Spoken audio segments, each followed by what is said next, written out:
USS Kearsarge, a Mohican-class sloop-of-war, is best known for her defeat of the Confederate commerce raider CSS Alabama during the American Civil War. The Kearsarge was the only ship of the United States Navy named for Mount Kearsarge in New Hampshire. Subsequent ships were later named Kearsarge in honor of the ship, hunting Confederate raiders. Kearsarge was built at Portsmouth Navy Yard in Kittery, Maine, under the 1861 American Civil War Emergency Shipbuilding Program. The new 1,550 long tons steam sloop-of-war was launched on the 11th of September 1861. She was sponsored by Mrs. McFarland, the wife of the editor of the Concord Statement, and was commissioned on 24 January 1862, with Captain Charles W. Pickering in command. Soon after, she was hunting for Confederate raiders in European waters. Kearsarge departed Portsmouth on 5 February 1862 for the coast of Spain. She then sailed to Gibraltar to join the blockade of Confederate raider CSS Sumter, forcing the ship's abandonment there in December of 1862. However, Sumter's commanding captain, Raphael Semmes, having returned to England for reassignment, was soon recommissioning off the Azores. In international waters, the newly built British sloop Enrica as CSS Alabama. From there, Alabama went on to become the most successful commerce raider in naval history. From Cadiz in November of 1862 until March 1863, Kearsarge prepared for her engagement with Alabama. She searched for the raider ranging along the coast of northern Europe all the way to the Canaries, Madeira, and the Outer Hebrides. The following year, on 14 June 1864, Kearsarge arrived at Cherbourg and found Alabama in port. The raider had returned there for much-needed repairs after a very long, multiple ocean cruise at the expense of 65 Union merchant ships. Kearsarge took up station at the harbor's entrance to await Semmes' next move. Battle of Cherbourg. On 19 June, Alabama stood out of Cherbourg harbor for her last action. Mindful of French neutrality, Kearsarge's new commanding officer, Captain John A. Winslow, took the sloop-of-war clear of territorial waters, then turned to meet the Confederate cruiser. Alabama was the first to open fire, while Kearsarge held her reply until she had closed to less than 1,000 yards. Steaming on opposite courses, the ships moved in 7 spiraling circles on a southwesterly course. As each commander tried to cross his opponent's bow to deliver deadly raking fire, the battle quickly turned against Alabama due to her poor gunnery and the quality of her long-stored and deteriorated powder, fuses, and shells. Unknown at the time to Captain Semmes aboard the Confederate raider, Kearsarge had been given added protection for her vital machinery by chain cable mounted in 3 separate vertical tiers along her port and starboard midsection. This hull armor had been installed in just 3 days, more than a year before, while Kearsarge was in port at the Azores. It was made using 720 feet of 1.7 in single-link iron chain and covered hull spaces 49 feet 6 in long by 6 feet 2 in deep. It was stopped up and down in 3 layers to eye bolts with marlines and secured by iron dogs. This was then concealed behind one in deal boards painted black to match the upper hull's color. This chain cladding was placed along Kearsarge's port and starboard midsection down to her waterline, for the purpose of protecting her engines and boilers when the upper portion of the cruise's coal bunkers were empty. This armor belt was hit twice during the fight. First in the starboard gangway by one of Alabama's 32-pounder shells which cut the chain armor, denting the hull planking underneath.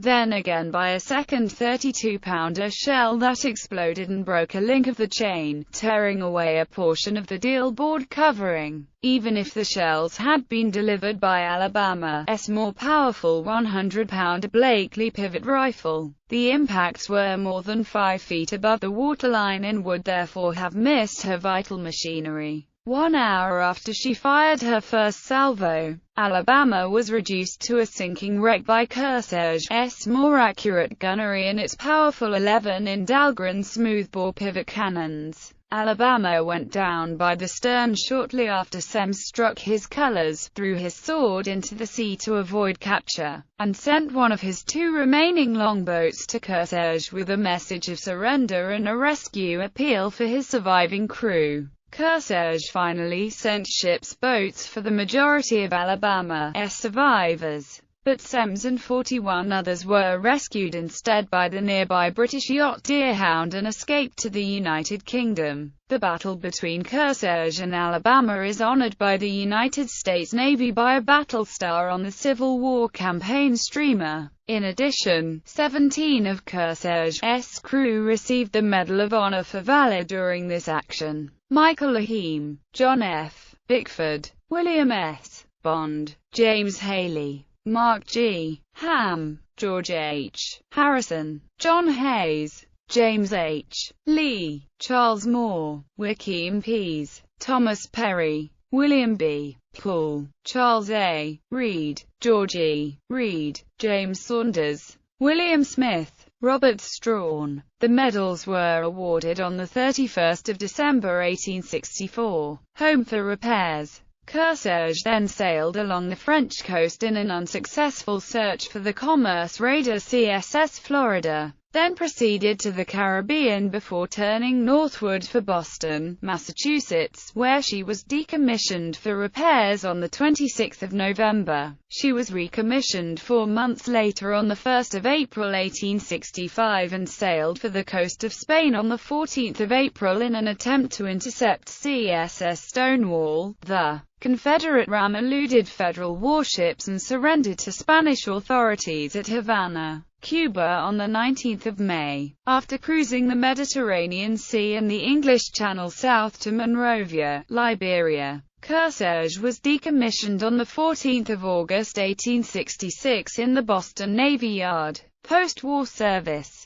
Kearsarge was recommissioned on the 16th of January 1868 and sailed on the 12th of February to serve in the South Pacific operating out of Valparaiso, Chile. On the 22nd of August, she landed provisions for destitute earthquake victims in Peru. She continued to watch over American commercial interests along the coast of South America until the 17th of April 1869. Then she sailed to watch over American interests among the Marquesas, Society Islands, Navigators Islands, and Fiji Islands. She also called at ports in New South Wales and New Zealand before returning to Callao, Peru on the 31st of October. She resumed duties on the South Pacific Station until the 21st of July 1870. Then cruised to the Hawaiian Islands before being decommissioned in the Mare Island Navy Yard on the 11th of October 1870. Kearsarge was recommissioned on the 8th of December 1873 and departed on the 4th of March 1874 for Yokohama, Japan, arriving there on the 11th of May. She cruised on Asiatic Station for 3 years, protecting American citizens and commerce in China, Japan, and the Philippines. From the 4th of September to the 13th of December, she carried Professor Asif Hall's scientific party from Nagasaki, Japan, to Vladivostok, Russia, to observe the transit of Venus. She departed Nagasaki on the 3rd of September 1877, and via the Suez Canal, she visited Mediterranean ports before returning to Boston on the 30th of December. She was decommissioned at Portsmouth, New Hampshire on the 15th of January 1878. Kearsarge was recommissioned on the 15th of May 1879 for 4 years of duty in the North Atlantic ranging from Newfoundland to the Caribbean Sea and the coast of Panama. She departed New York on the 21st of August 1883 to cruise for 3 years in the Mediterranean, then northern European waters, and finally along the west coast of Africa. She returned to Portsmouth on the 12th of November and was decommissioned in the Portsmouth Navy Yard on the 1st of December 1886. Wrecked. Kearsarge was recommissioned on 2 November 1888 and largely spent her remaining years protecting American interests in the West Indies, off Venezuela, and along the Central Americas. On President Harrison's orders, she sailed to Navassa Island in 1891 to investigate labor conditions there. She departed Haiti on 20 January 1894 for Bluefields, Nicaragua, but she wrecked on a reef off Roncador Cay on 2 February. Her officers and crew made it safely ashore. Congress appropriated $45,000 to tow Kearsarge home, but a salvage team of the Boston Towboat Company found that she could not be refloated. Some artifacts were saved from the ship, including the ship's Bible. The salvaged items, along with a damaged section of her stern post with an unexploded shell from CSS Alabama still embedded in it, are now stored or on display at the Washington Navy Yard. Kearsarge was struck from the Naval Vessel Register in 1894. Popular culture. Liverpool writer Jimmy McGovern has written a play, King Cotton, which culminates with the battle between Kearsarge and Alabama. It premiered at the Larry in September 2007. Clive Cussler, American adventure novelist and marine archaeologist, has written the fictional novel Valhalla Rising, in which Kearsarge is attacked by a submerged vessel and run aground, causing her wreck.